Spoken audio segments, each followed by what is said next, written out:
Music ಮಲರಿ ಅವರಿಗೆ ಮಾಲಾಶ್ರೀ ಬೆಳಗುಂದಿ ಅವರು ಸಹ ಕಾಲ್ ಮಾಡಿ ಮಾತನಾಡಿಸಿದ್ದಾರೆ.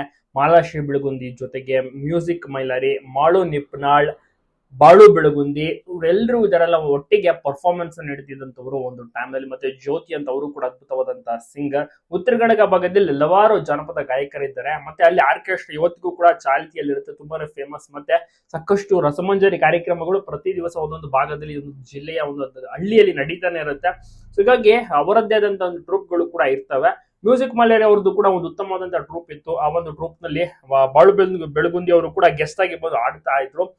ಬಾಳು ಅವ್ರದ್ದು ಕೂಡ ಸಪರೇಟ್ ಆಗಿರೋ ಒಂದು ಟ್ರೂಪ್ ಸಹ ಇರುತ್ತೆ. ಸೊ ಈ ರೀತಿ ಅವರು ಕೂಡ ಈವೆಂಟ್ಸ್ ಗಳಲ್ಲಿ ಭಾಗಿಯಾಗ್ತಿರ್ತಾರೆ.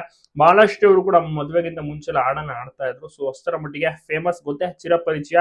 ಬಾಳು ಬೆಳಗುಂದಿ ಅವರು ಕೂಡ ಕಾಲ್ ಮಾಡ್ತಾರೆ, ಯಾಕಂದ್ರೆ ಮ್ಯೂಸಿಕ್ ಮೇಲೆ ರಿಲೀಸ್ ಆಗಿದ್ದು ಎಲ್ರಿಗೂ ಕೂಡ ಗೊತ್ತಾಯ್ತು ವಿಷಯ, ಟಿವಿಲೂ ಕೂಡ ಬರ್ತಲ್ಲ. ಕಾಲ್ ಮಾಡಿ ಮಾತನಾಡಿಸಿ ಯೋಗಕ್ಷೇಮವನ್ನು ಕೂಡ ವಿಚಾರಿಸಿದ್ದಾರೆ. ಸ್ವಲ್ಪ ಮಟ್ಟಿಗೆ ಮನನೊಂದಿದ್ದಾರೆ ಮ್ಯೂಸಿಕ್ ಮಲರಿ ಅವರು. ಮತ್ತೆ ಅಭಿಮಾನಿಗಳು ಸಹ ಇವರ ಆಗಮನದಿಂದ ಖುಷಿ ಪಟ್ಟಿದ್ದಾರೆ. ಸೊ ಅದನ್ನ ನೋಡಿ ಮ್ಯೂಸಿಕ್ ಮೇಲೆ ಅವ್ರಿಗೂ ಕೂಡ ಒಂದು ರೀತಿಯಲ್ಲಿ ಮನಸ್ಸಿಗೆ ನೆಮ್ಮದಿ, ಮತ್ತೆ ಕುಟುಂಬವನ್ನ ನೋಡಿ ಮಾತನಾಡಿಸಿದ್ದಾರೆ. ಸೊ ಇದ್ರ ಬಗ್ಗೆ ನೀವೇನಂತೀರಾ? ಮ್ಯೂಸಿಕ್ ಮಲರಿ ಅವ್ರು ಆಚೆ ಬಂದಿದ್ದು ಖುಷಿ ಆಯ್ತಾ? ನಿಮ್ಮ ಒಂದು ಅನಿಸಿಕೆ ಅಭಿಪ್ರಾಯವನ್ನು ತಪ್ಪದೆ ಕಮೆಂಟ್ ಮಾಡಿ, ಹಾಗೆ ಎಲ್ಲ ಕಡೆ ವಿಡಿಯೋನ ಶೇರ್ ಮಾಡಿ.